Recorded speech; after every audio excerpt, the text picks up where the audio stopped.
السلام عليكم ورحمة الله وبركاته. إن الحمد لله والصلاة والسلام على رسول الله. أما بعد، قال الله تعالى في شأن حبيبه تعظيما وتكريما ومخبرا وآمرا: إن الله وملائكته يصلون على النبي يا أيها الذين آمنوا صلوا عليه وسلموا تسليما. اللهم صل على سيدنا محمد وعلى آل سيدنا محمد وبارك وسلم عليه. صدق الله العظيم. وقال رسول الله صلى الله عليه وسلم: من ترك العصر فقد حبط عمله. صدق رسوله النبي الكريم. புகழும் புகழ்ச்சியும் அல்லாஹ் ஒருவனுக்கே உரித்தாகட்டுமாக.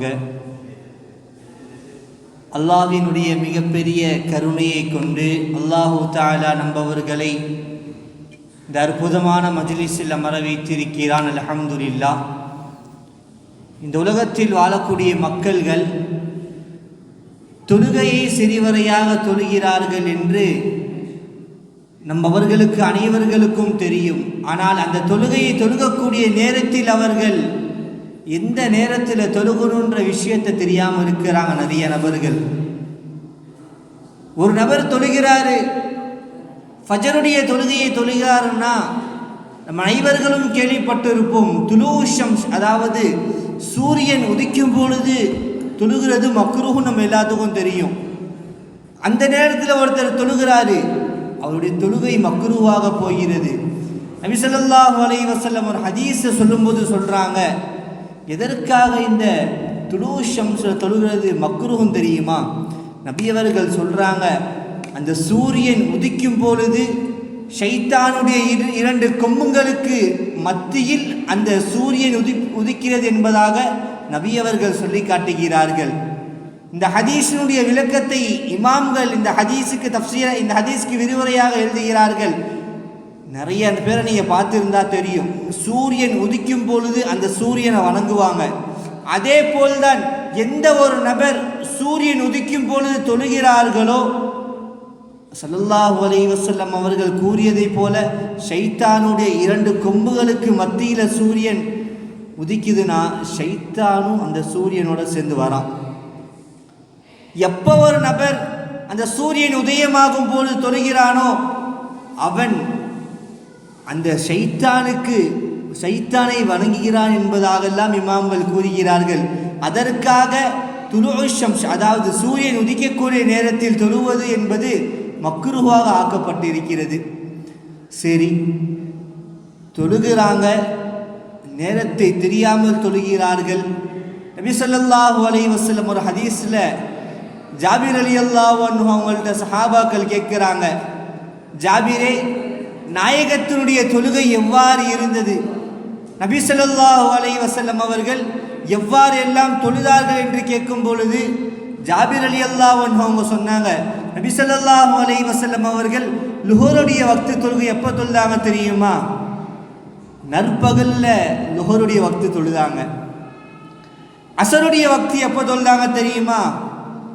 ஹதீஸில் எப்படி வருது, வஷம்ஷு ஹய்யத், அந்த சூரியன் தெளிவாக இருக்கும்பொழுது அசருடைய தொழுகையை நபி அவர்கள் தொழுதார்கள். வல் மக்ரிபு, அந்த மக்ரிபுடைய தொழுகை எப்போ தொழுதாங்க தெரியுமா? சூரியன் மறையும் பொழுது அந்த நேரத்தில் ரசூலுல்லாஹ் அவங்க மக்ரிபுடைய தொழுகையை தொழுதார்கள்.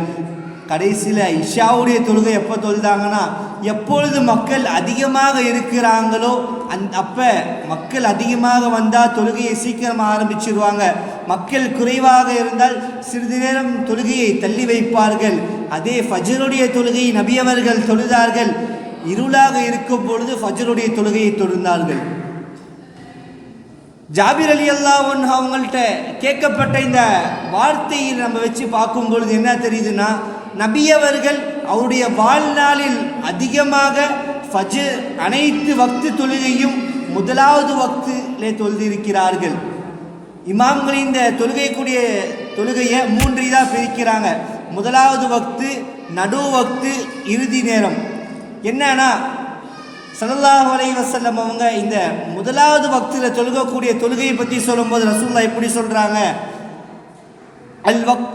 அல் வக்துல் அவ்வலு மினஸ் ஸலாத்தி, தொழுகையுடைய முதலாவது வக்தில் தொழுகக்கூடிய தொழுகை இருக்கிறதே, ரிதுவானுல்லா, அல்லாஹுடைய பொருத்தத்தை தருகிறது. அதே வல் வக்துல் ஆஹிரு, கடைசி நேரத்தில் தொழுகக்கூடிய தொழுகை இருக்கிறதே, கடைசி வக்தில் தொழுகக்கூடிய தொழுகை வந்து அஃபுல்லா, அல்லாஹுடைய மன்னிப்பை தருகிறது என்பதாக சொல்கிறாங்க.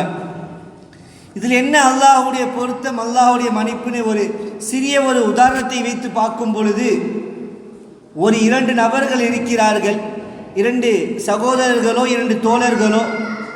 ஒருத்தர் என்ன பண்ணுறாரு, இன்னொருத்தர் சொல்கிறக்கூடிய எல்லா விஷயத்தையும் செய்கிறாரு. அவர் எந்தெந்த தேவையெல்லாம் அவருக்கு இருக்கிறதோ அனைத்து விஷயத்தையும் செய்கிறாரு. அந்த நபர் மேல் மிகவும் பாசமாக இருக்கிறாரு. ஒரு கட்டம் போகிறது, அந்த யாருக்காக அந்த செயல்கள் செய்கிறார்களோ அந்த நபர் இவரை புரிந்து கொண்டார். எந்த ஒரு தவறை செய்தாலும் என்னுடைய நண்பராச்சே, என்னுடைய சகோதரனாச்சே, இவன் செய்யக்கூடிய பாவத்தை நான் அப்படியே விட்டுடுறேன் அப்படின்னு சொல்லி விட்டுறாரு. இதே போலதான் ஒரு நபர் முதலாவது வக்தில் தொழுகையை தொழுகிறார் என்றால் நபி ஸல்லல்லாஹு அலைஹி வஸல்லம் அவர்கள் சொன்னதை போல அல்லாஹ்வுடைய பொருத்தமும் கிடைக்கும். அதே போல் ரசூலுல்லாஹ் சொன்னாங்களே, இறுதி வக்தில் யார் தொழுகிறாங்களோ அவங்களுக்கு அல்லாஹ்வுடைய மன்னிப்பு கிடைக்குதுன்னு. அந்த பொருத்தம் மட்டும் கிடைக்காது, பொருத்தத்தோட மன்னிப்பும் கிடைச்சிடும். அப்படிப்பட்ட பொருத்தம் யாருக்கு கிடைக்கிறதோ, இந்த உலகத்தில் வாழும் போது ஏதாவது ஒரு தவறு செய்கிறா, சிறிய தவறு செய்கிறா, அல்லாஹு தஆலா பாப்பா, என்னுடைய அடியான் எனக்காக முதலாவது வக்தில் தொழுகையை தொழுகிறான், அவனுடைய எல்லா வேலையை விட்டு முதலாவது வக்தில் தொழுகிறான், அவனுடைய பாவத்தில் நான் மன்னிச்சிடுறேன்னு சொல்லி அல்லாஹு தஆலா அந்த அடியானுடைய அனைத்து பாவத்தையும் மன்னிச்சிடுறான். அதிகமாக எதுவும் செய்யலை, எப்பயும் தொழுகிற மாதிரி தான் தொழுகிறான். ஆனால் தொழுகக்கூடிய தொழுகை எப்பயும் தொழுகிறத கொஞ்சம் முன்னாடி கொஞ்சம் சீக்கிரமாக தொழுகிறான். அந்த சீக்கிரமாக அவன் எப்போ தொழுகிறானோ அந்த தொழுகைக்கான பலன், அல்லாஹுடைய பொருத்தம் கிடைக்கிறது. நம்மவர்கள் செய்யக்கூடிய சிறிய பாவங்கள் அனைத்தையும் அல்லாஹு தஆலா மன்னிக்கிறான் என்பதாக ஹதீஸ்களில் நாம் பார்க்கிறோம். எதற்காக ரசூலுல்லாஹி ஸல்லல்லாஹு அலைஹி வஸல்லம் அவங்க இந்த முதல் வக்தில் தொழுகக்கூடிய தொழுகை இந்த அளவுக்கு சொல்கிறாங்கன்னா, இன்னொரு ஹதீஸில் ரசூலுல்லாஹ் கேட்குறாங்க, யார் ரசூலல்லாஹ், சிறந்த அமல்களிலே ரொம்ப சிறந்த அமல் இது யார் ரசூலுல்லாஹ்னு கேட்குறாங்க. ரசூலுல்லாஹ் ஸல்லல்லாஹு அலைஹி வஸல்லம் அவங்க அழகாக சொன்ன வார்த்தை என்ன தெரியுமா, அஸ்ஸலாத்து லி அவ்வலி வக்திஹா, தொழுகை அதனுடைய ஆரம்ப வக்தில் தொழுகிறது தான் அமல்களிலே சிறந்த அமல்னு சொன்னாங்க. ரசூலுல்லாஹ் நினைத்திருந்தால் தொழுகை சிறந்த அமல்னு சொல்லிட்டு போயிருக்கலாம். ஆனால் ரசூலுல்லாஹ் அப்படி சொல்லலை. தொழுகையில் முதல் வக்து, ஆரம்ப வக்தில் யார் தொழுகிறாங்களோ அதுதான் சிறந்த அமல் என்பதாக சொன்னாங்க. இந்த ஹதீஸையும் இதுக்கு முன்னாடி நம்ம அல்லாஹுடைய பொருத்தம் நம்மளுக்கு கிடைக்குன்னு பார்த்தோம் தெரியுமா. 2 ஹதீஸ்களையும் வைத்து பார்க்கும் பொழுது, ஒரு நபர் ரசூலுல்லாஹ் சொன்னாங்களே சிறந்த அமல் எதுன்னு கேட்கும்போது முதலாவது வக்தில் தொழுகிறது என்பதாக இந்த ஹதீஸையும் பார்க்குறோம், இதுக்கு முன்னாடி இருக்க ஹதீஸையும் பார்க்குறோம். ரசூலுல்லாஹி ஸல்லல்லாஹு அலைஹி வஸல்லம் அவங்க எதுக்கு சிறந்த அமல்களே சிறந்தது முதலாவது வக்துன்னு சொன்னாங்கன்னா, முதலாவது வக்தில் தொழுது அல்லாஹுடைய பொருத்தம் நம்மவர்களுக்கு கிடைக்கிறது. அதனால் நபி ஸல்லல்லாஹு அலைஹி வஸல்லம் அவர்கள் ஆரம்ப வக்தில் தொழுகக்கூடிய தொழுகை மிகவும் சிறந்த தொழுகை என்பதாக சொன்னார்கள். அமல்களிலே மிகவும் சிறந்த அமல் என்பதாக ரசூலுல்லாஹ் சொன்னாங்க.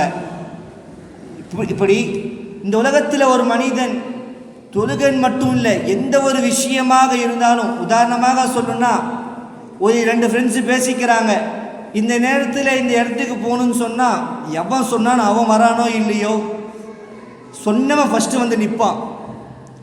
எதுக்கு?